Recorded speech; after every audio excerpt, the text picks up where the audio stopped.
Milí priatelia, dovolte mi medzi nami privítať ich vzácnych hostí. Sú nimi preosvietený vladyka Milan, košický eparcha,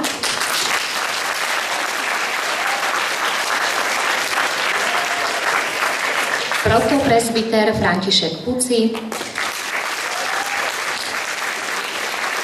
a predseda Komisie pre mládež Košickej eparchie Štefan Keruľ-Kmec.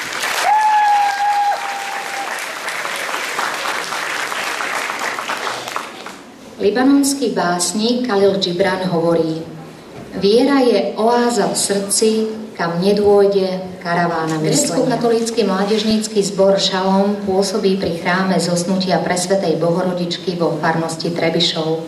Jeho zrod sa datuje približne do roku 2000. Odvtedy sa zúčastnil mnohých prehliadok zborov v Trebišove i mimo neho. Počas Vianoc pripravujú členovia zboru buď Vianočné akadémie, alebo chodia koledovať s dobrou novinou. Okrem toho pravidelne spievajú a kantorujú vo svojom chráme mládežnícke liturgie, detské liturgie a nedele. Počas víkendov sprevádzajú svojím spevom krsty a sobáše. Momentálne je v zbore 15 členov a vedie ich Betka Semanová. V roku 2005 sa zboru podarilo nahrať prvé CD s mládežníckymi piesňami, ktoré však vyšlo len pre vnútornú potrebu farnosti. Cítiš, jak sa hory chvejú a buď, Pane, duši milosrdný. To sú piesne, ktoré si pre nás pripravili zboristi zo Šalomu v Trebišove.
večne živé.